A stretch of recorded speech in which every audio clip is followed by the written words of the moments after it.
The Biden administration is committed to it, and they've been promoting it and aren't embarrassed about it.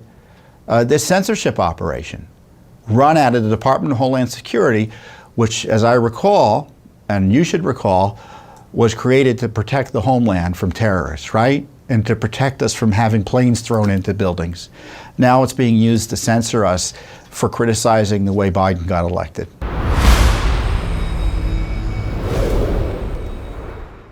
One of the biggest abuses of our time is the use of the Justice Department, the Department of Homeland Security, the CIA, the State Department, the Defense Department, the White House, to collude with big tech to censor you.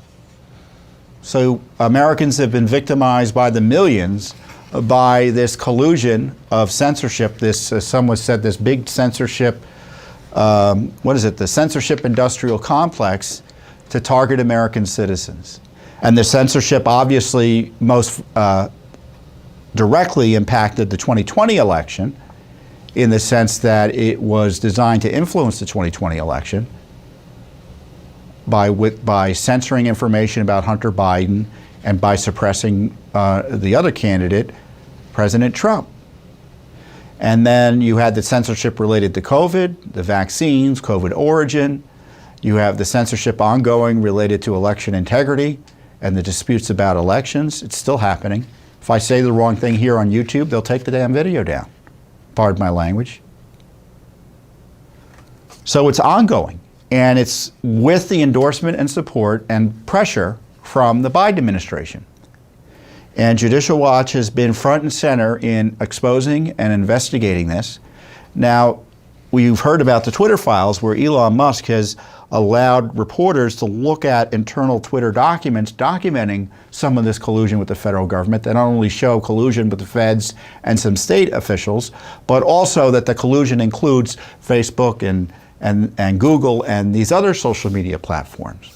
And Judicial Watch has been trying to get the other side of the Twitter files by suing in federal court to say, well, you know, Twitter says you've been telling them to censor. I want your documents showing that you were telling Twitter and others to censor.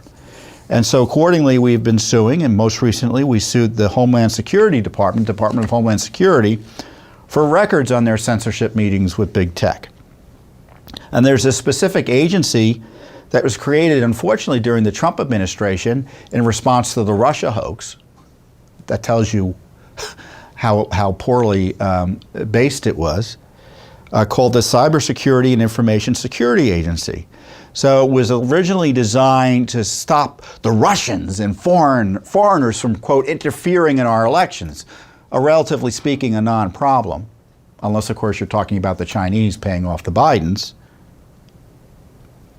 Instead, it transmorgified into a censorship board that went after anyone who said anything they didn't like about the election disputes at the time. And we've asked for documents about what it was up to, and we've been getting the runaround, an unlawful response, unlawful secrecy to our request.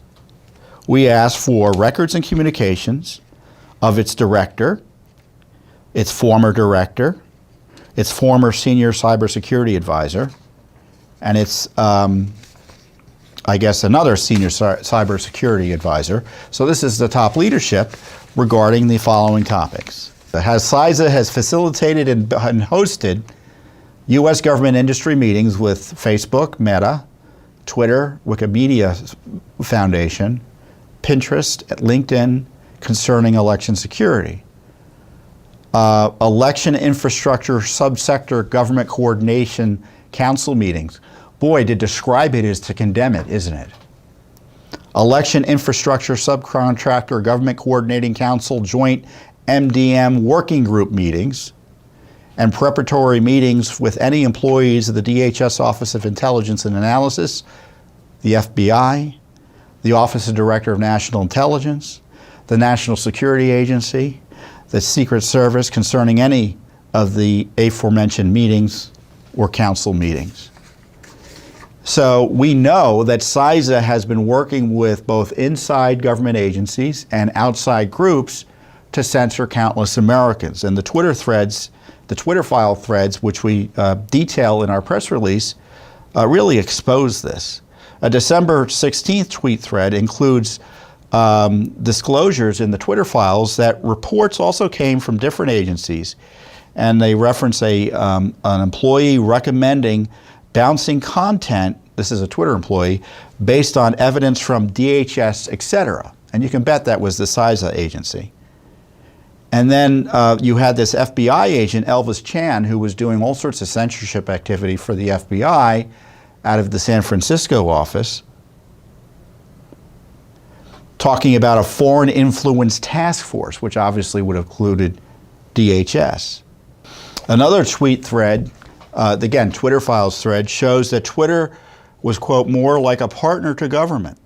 With other tech firms, meaning like Facebook and Google, it held a regular industry meeting with FBI and DHS and developed a formal system for receiving thousands of content reports from every corner of government. Emails from FBI, DHS, and other agencies often came with spreadsheets of hundreds or thousands of account names for review. Often these would be deleted soon after. So maybe the documents are still over in the government.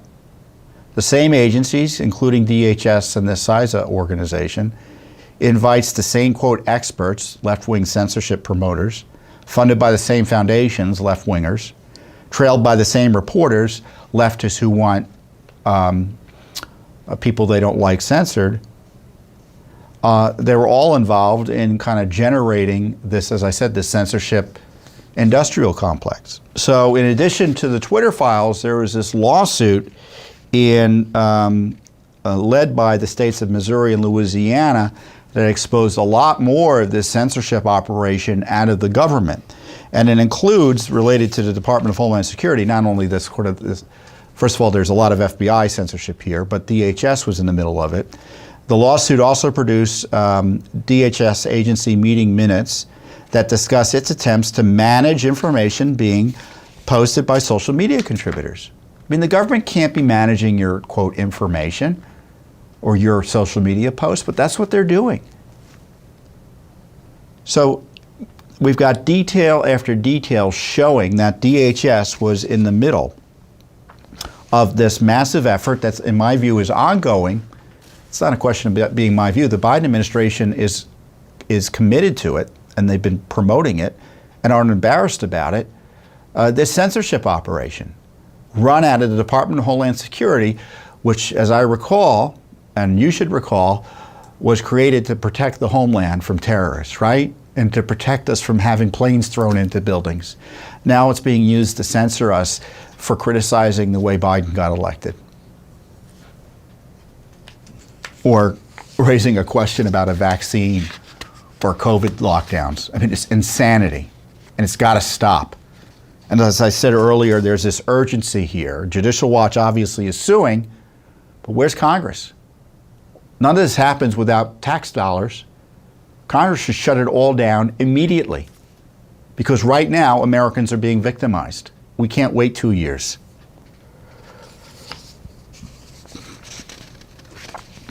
Judicial Watch, this is just the tip of the iceberg. This lawsuit, we just sued the FTC over its abuse of not Donald Trump, Freudian slip, Elon Musk. Again, all part of the same piece, right? They go after their opponents. They try to jail their opponents. They harass their opponents. Musk is an opponent of the deep state, of the left, of the Democratic agenda to censor Americans and Trump supporters and whatever. So he's being targeted by the Biden administration through the FTC. We've sued the FTC over this targeting. We've sued, for instance, California over its targeting of Judicial Watch. The Secretary of State's office caused YouTube to take down a video featuring yours truly telling the truth about election integrity issues. I mean, we've exposed document after document showing this censorship, and we're not going to stop. Because if our First Amendment ends, our Republic ends. So as I said earlier, stay tuned, come back, and we'll give you more as events warrant on this censorship crisis. You know, one thing I've learned about the Biden administration is there's no topic that is too petty for them to mislead, withhold information, or lie about. I guess most directly, we had the news this week leaked to the media that the Biden administration was lying about the Chinese spycraft attack on the United States a few weeks ago, where a Chinese spycraft, had that balloon spying on us floating over the United States for days on end. And, the Biden people were saying, oh, it's no big deal. We've taken steps to curtail their ability to collect data. They won't be able to send it back to China, et cetera, et cetera. All that was a lie. I mean, all of that was disinformation, misinformation, falsehoods, misleading, you name it. They were collecting data in real time. We couldn't stop it. They were over our military installations doing figure eights above the military installations so they could spend more time there. Can you imagine a commander-in-chief allowing a Chinese spycraft over U.S. territory to perform figure eights above our sensitive military installations without an aggressive response? Well, it happened. And of course, we only found out about it after he was forced to shoot it down, after it left U.S. territory, at least was over water. Unbelievable. Thanks for watching. Don't forget to hit that subscribe button and like our video down below.